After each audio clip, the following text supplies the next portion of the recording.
আসসালামু আলাইকুম। আমার অলরেডি একটা ইন্ট্রোডাকশন আমার ইউটিউব চ্যানেলে তোমাদের জন্য দেওয়া হয়েছে। আজকে তোমাদের ফার্স্ট লেকচার আমি শুরু করছি। তো আমাদের প্রথম থেকে আমরা যেহেতু শুরু করব, তো প্রথমেই আমাদের টপিক হচ্ছে জেনারেল ফার্মাকোলজি। ফার্মাকোলজির ফার্স্ট টপিক হচ্ছে introduction of pharmacology. So let's start.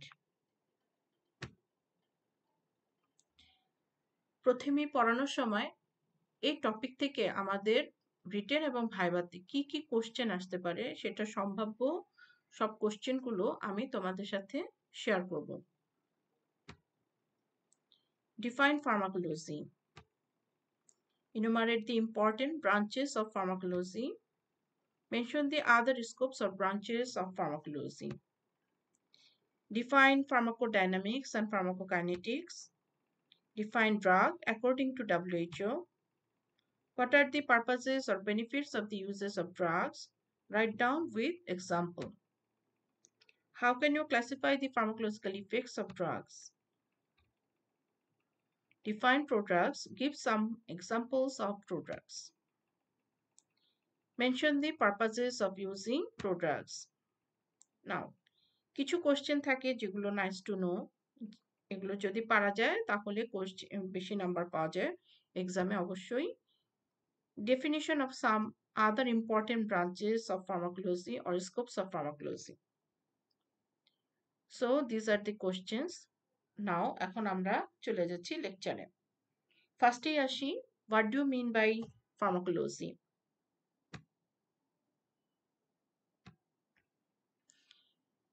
Pharmacology ওয়ার্ডটা কোথা থেকে আসলো? It is a Greek word which is derive from Greek word pharmakon. Pharmakon means হচ্ছে drug and logia means study. আমি যদি একদম সংক্ষেপে বলি, যেটা এক্সটার্নালরা যখন আসে তারা ভাইভাতে কিন্তু কোশ্চেনটা জিজ্ঞেস করবে এবং সেখানে প্রথমেই আমাদেরকে যদি বলে ডিফাইন ফার্মাকোলজি, তখন আমরা চেষ্টা করব এই সংক্ষিপ্ত ডেফিনিশনটা দেওয়ার জন্য। It can be simply defined as the study of interaction of drugs with the living organism. খুবই সহজ একটা ডেফিনিশন, এটা বলার চেষ্টা করবো ইনশাল্লাহ। যদি আমি ডিটেলসে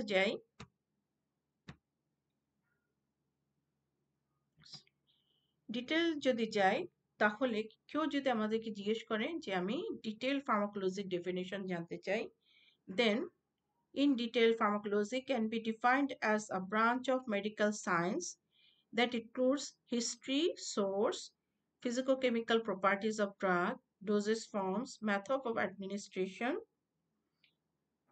absorption, distribution, mechanism of action, pharmacological effects, biotransformation, excretion, clinical uses, adverse effects, and contraindications of drug. এটা পুরো detailed pharmacology definition. Okay, now comes what are the important branches of pharmacology, যেটা তোমাদেরকে পরীক্ষায় সব সময় ধরা হয়। ইম্পর্টেন্ট ব্রাঞ্চ বললে দুইটা important branch, pharmacodynamics and pharmacokinetics. তো what do you mean by pharmacodynamics? It is the branch of pharmacology which deals with mechanism of drug action and pharmacological effects of drug. তাহলে এটা আমাকে খুব ভালো মতো জানতে হবে যে এটা ডিল করে mechanism of drug action and pharmacological effects of drug. আমি যদি সিম্পলি বলতে চাই তাহলে pharmacodynamics is what drugs do to the body. তাহলে ড্রাগটা বডিতে কি করছে সেটা হচ্ছে pharmacodynamics.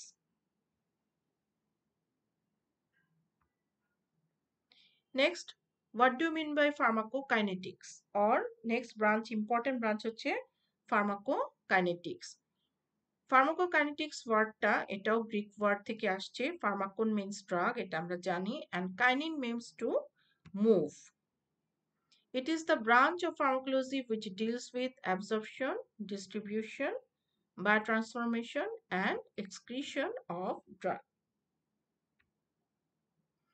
Pharmacokinetics is what the body does to the drug. তাহলে ফার্মাকোডাইনামিক্স হচ্ছে what the drug does to the body, and pharmacokinetics mean what the body does to the drug. এটা আমাকে খেয়াল রাখতে হবে। Now, what are the other scopes or branches of pharmacology? Pharmacy, pharmacyর subdivision, pharmacognosy, pharmaceutical chemistry, and biopharmaceutics. Then clinical pharmacology, biochemical pharmacology, neuropharmacology, respiratory pharmacology, renal pharmacology, immunopharmacology, molecular pharmacology, pharmacoeconomics, behavioral pharmacology.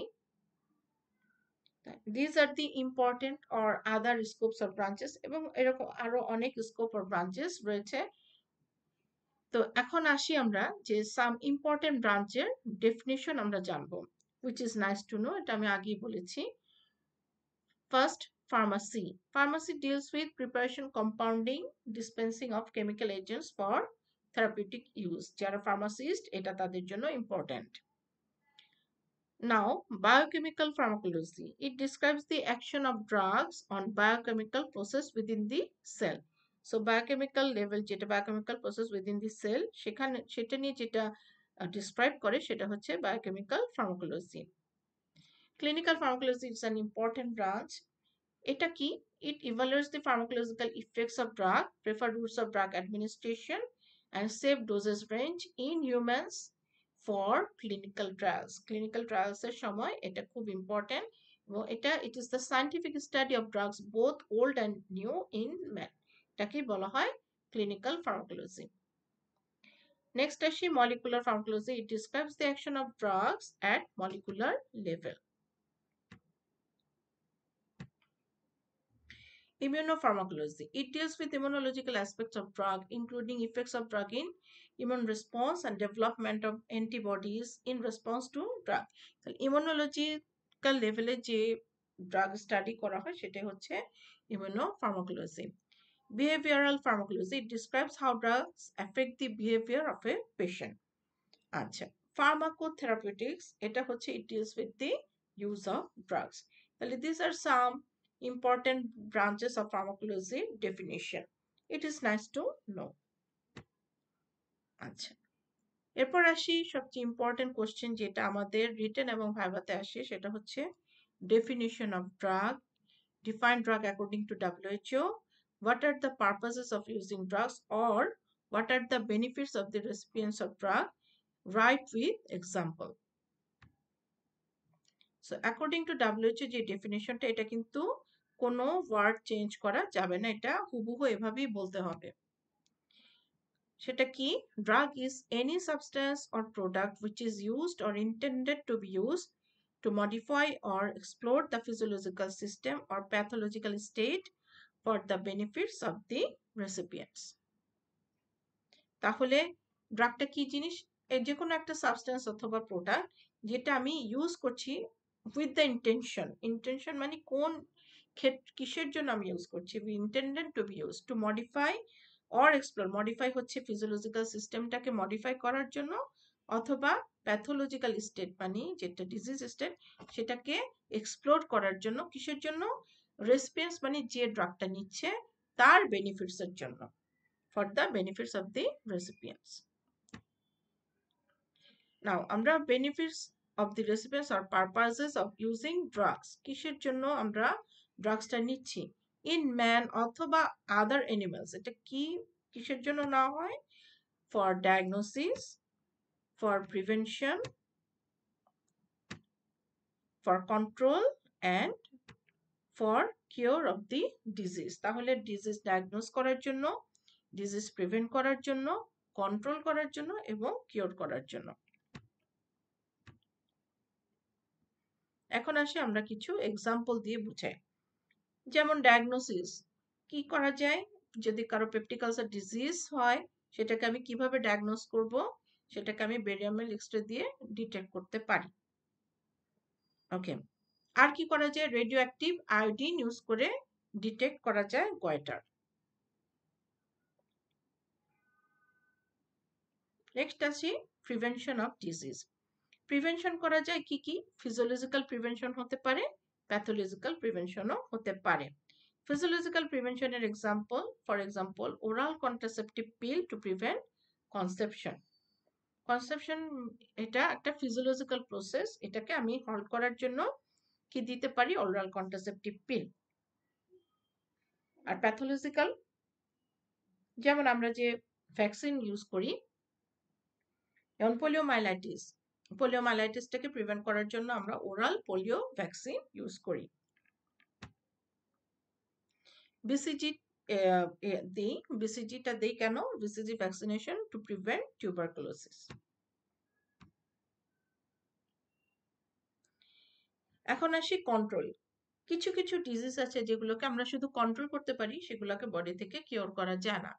এরকম control করা যায় দুইটা কি আছে disease, একটা হচ্ছে diabetes mellitus, আর একটা হচ্ছে hypertension. So antihypertensive to control hypertension and anti-diabetic agents to control diabetes mellitus. Cure জন্য, for example, ciprofloxacin to cure UTI, metronidazole to cure amoebiasis. Ciprofloxacin is an antibiotic. আমরা জানি যেমন কোনো infection যদি হয় বডিতে, যেমন রেসপিরেটরি ট্র্যাক্ট ইনফেকশন বা ইউরিনারি ট্র্যাক্ট ইনফেকশন অথবা অ্যামিবিয়াসিস বা যেটাকে আমরা ডিসেন্ট্রি বলি, অ্যামিবিক ডিসেন্ট্রি, এগুলোকে আমরা কি করতে পারি? এগুলোকে আমরা কিওর করতে পারি। এগুলা যদি আমরা অ্যান্টিবায়োটিক ইউজ করি তাহলে this disease are totally curable. So now, তাহলে drugs, define drugs, what are the benefits of the use of drug with example, এটা আমরা পড়লাম। নেক্সট আসি what are the pharmacological effects of drug, অথবা pharmacological effect of drug কে আমরা কিভাবে classify করতে পারি। আমরা দুইভাবে ক্লাসিফাই করতে পারি, একটা হচ্ছে ডিজায়ার্ড ইফেক্ট অ্যান্ড আনডিজায়ার্ড ইফেক্ট। আনডিজায়ার্ড ইফেক্টকে আবার আমরা তিনটা ভাগ সাব ডিভিশনে ভাগ করতে পারি, যেমন beneficial effect, harmful effect and harmless effect. আচ্ছা, বেনিফিশিয়াল ইফেক্ট, ফর এক্সাম্পল, এখানে আমি এক্সাম্পল দিতে ভুলে গেছি, যেমন যে কোনো যে আমরা থেরাপিউটিক ইফেক্ট আমরা পাই, সে থেরাপিউটিক ইফেক্টে সেটা হচ্ছে beneficial effect of the drug, যেই কারণে আমি ড্রাগটা ইউজ করতেছি। আর হার্মফুল ইফেক্ট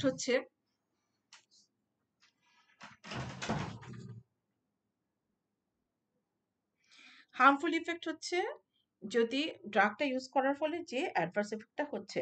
অনেক সময় হার্মলেস ইফেক্ট যেটা, অনেক সময় দেখা যায় যে এরকম একটা ইফেক্ট যেটার কারণে আমাদের বডিতে কোনো ক্ষতি হচ্ছে না, যেমন orange coloration of urine due to taking rifampicin, it is an harmless effect of drug. Harmful effect কি হতে পারে? রিফাম্পিসিনের জন্য হেপাটোটক্সিসিটি হতে পারে। কাইন্ডলি তোমরা এগুলো নোট করে ফেলবা। So hepatotoxicity, it is a harmful effect due to taking rifampicin, and orange discoloration of urine, it is a harmless effect of rifampicin. Now, এখন আসি what is prodrug. Drugs which do not produce any pharmacological effect until they are chemically altered within the body.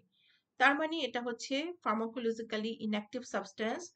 When it is entered into the body, it becomes biochemically active. It becomes active after biochemical alteration within the body. এটা কি বলা হয়? Prodrug. ঠিক আছে, তাহলে প্রোডাক্টটা কিন্তু pharmacologically একটা ইনঅ্যাক্টিভ সাবস্টেন্স, যেটা বডিতে এন্টার করার পরে এটা মলিকুলার অল্টারেশন হয়ে ইট বিকামস অ্যাক্টিভ, এটাকেই বলা হয় prodrug. Example of some product, যেমন লিভোডোপা থেকে এটা কি হয়? Dopamine. Omeprazole, it is converted into sulfenamide. Omeprazole is a drug which is used in peptic ulcer disease. Talampicillin থেকে হয় ampicillin, Prontosil থেকে sulfonamide. These are the example of prodrug. Now, purposes of using prodrugs. খুবই easy, দুইটা এটা মনে রাখতে হবে, to increase bioavailability and to reduce side effects of the drug. Bioavailability কাকে বলে এটা আমরা ইনশাল্লাহ পরবর্তী লেকচার আমরা জানবো। এবং সাইড ইফেক্ট আমরা জানলাম যে অ্যাডভার্স ইফেক্ট বা সাইড ইফেক্ট হচ্ছে ড্রাগের আনডিজায়ার্ড ইফেক্ট, যেটা বডিতে হার্মফুল ইফেক্ট প্রডিউস করে, সেটাকে বলা হয় সাইড ইফেক্ট। তাহলে প্রোডাক্ট ইউজের মেইন দুইটা পারপাস হচ্ছে বায়োঅ্যাভেলেবিলিটি ইনক্রিজ করা। বায়োঅ্যাভেলেবিলিটি মানে হচ্ছে ড্রাগটাকে অ্যাভেলেবল করা সিস্টেমিক সার্কুলেশনে, যাতে আমি বেশি বেশি ইফেক্ট পাই। আর to reduce these side effects, these are the purposes of using products. তাহলে এটা হচ্ছে আমাদের ইন্ট্রোডাকশন অফ ফার্মাকোলজি। এই পর্যন্ত। এখান থেকে আমাদেরকে এই কয়টা কোশ্চেন এর আনসার খুব ভালোভাবে শিখতে হবে। ঠিক আছে? So thanks very much. আজকে আমার এই লেকচারটা এখানেই শেষ। আসসালামু আলাইকুম।